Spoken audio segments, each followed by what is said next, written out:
Hi, everyone. Welcome to my channel, So Curious. That's who I am, and that's what this is about. I love asking questions. I love talking to people. I love knowing what your experiences are in life and what's worked, what hasn't worked. And it doesn't matter what the subject is, there's plenty of subjects to talk about when you're asking a question. You just want to understand what their thought process is and how they overcame it or how they didn't. Because in our lives, we've all had failures and we've all had plenty of successes. That's one thing that we have in common is successes and failures. So let's go on to what today's topic is going to be about because I found it to be really interesting to see how we go about YouTube DIYs. Do you use them? Have you used them? Have they worked? Have they failed? Did you just continue on and find another one who showed you exactly what it is that you're looking for? Because we can't always find exactly sometimes. And I've had that happen to me too. Now, I need help. I need to know how to do things, and I like trying new things. But just like other people out there, I also have a fear of failing, I guess. I don't know, of breaking it, whatever I'm trying to fix. I'm not sure what it is sometimes that I get stuck on. But today we're going to talk about, like I said, the YouTube DIY. Uh, how many times have you looked them up? How many times have you used them? I mean, I'm curious, so please leave comments in here and tell me about your experience. I'm going to tell you about mine, and it was actually a success, which is why I'm going to start with that because it was a success. I recently had a situation with my Chevy Malibu. Apparently, a lot of people have this situation with their car, a Chevy Malibu. When you pull into your garage, your driveway, a parking spot, wherever you are, and you shift it into park and turn the car off, your console will tell you shift it into park. Now, the first time it happened, I remember sitting in my car looking and going, okay, and I jiggled my thing a little bit, my shifter, and nothing happened. And I was like, okay, I restarted my car. I took it out of park and put it in reverse and shoved it back into park, and it still kept telling me shift to park. So finally, I thought, what the heck? I don't know what this is, but I did realize that it was starting to drain my battery, which I didn't know. So understand that. I wasn't really sure about that in the beginning. I didn't understand that even though my car was off, this shift to park was actually keeping my battery going. And I would just go in the house and my car would make this beeping noise and then it would make another beeping noise, and I didn't know what to do about it. So, as we all sometimes do, I did nothing. I just let it go. And then I started playing with it every time I pull into the garage and shift into the park. And it did this shift to park. And I would say to the car, I am in park. I am. So I would jiggle it, and sometimes it would go off. Sometimes I would take it all the way down to drive and then take it all the way back up. And sometimes it would go off and sometimes it would not go off. Then all of a sudden, I was driving and it said I had a low battery. And I thought, a low battery? I didn't get it at first. And so this is what I did, which is probably, I don't know if it's typical, if it's not. I took it to a repair shop and I said, I think my battery's dying. I need a new battery. Just straight out. I just want a new battery. I don't want to know anything else. I just want you to change my battery because it's saying low battery, and I don't want my car dying on me anywhere. So they changed my battery. So then, after again several weeks of going through this, I noticed that my battery was going low again. Now I knew now it had to do with the shift to park because I just got a brand new battery. So I know it's okay. Then I looked it up on YouTube. Well, apparently a lot of us have this problem with these Chevy Malibus. And I watched 10, at least 10 videos to show me how to fix this in my car. Because I thought if I can do it, if it's something easy, I'll try it. I already bought a brand new battery. I don't need to take my car in if it's something I can do. So I went ahead and watched these YouTubes, these DIYs. They made it look so simple. I mean, so simple. But then there was this fear in me because what we were getting to after we had to, they told me to take out my console and take out this other part, and I would find this little piece of metal. And that's the only thing stopping this whole thing.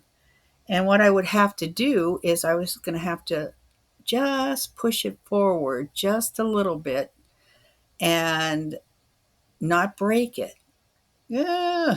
Okay. That kind of got to me. I thought, how do I know if I'm going to break it or not? I don't know if I'm going to break it or not. And if I did break it, then I break in my car and then I have to take it, get it towed. There's 100 things going through my mind. So did, I let it go again. I let it go for weeks. Now, it was probably a good 8 months, if not even a little bit longer, closer to a year that I put up with this. I hated going out anymore because I hated to park into a parking lot and then it wouldn't shut off. And I thought, okay, you only have, 10 minutes to get into that store and shop, and then I had to have the car beeping every time I would try this because it's still saying shift to park.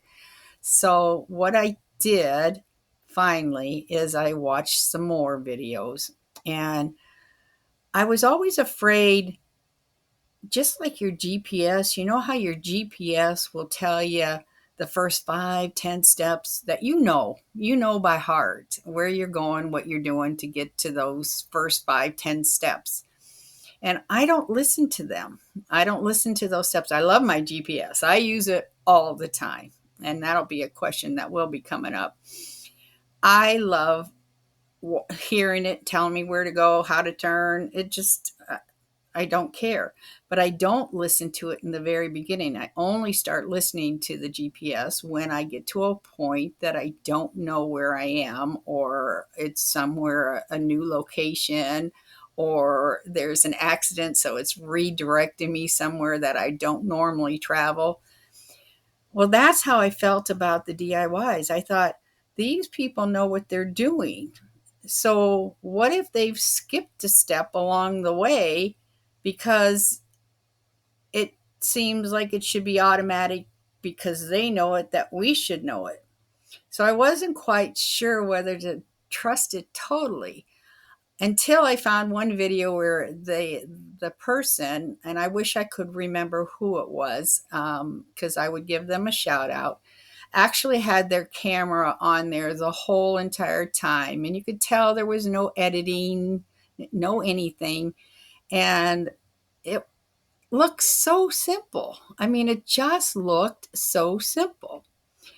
So I thought, you know what? I am going to try it. Today is the day.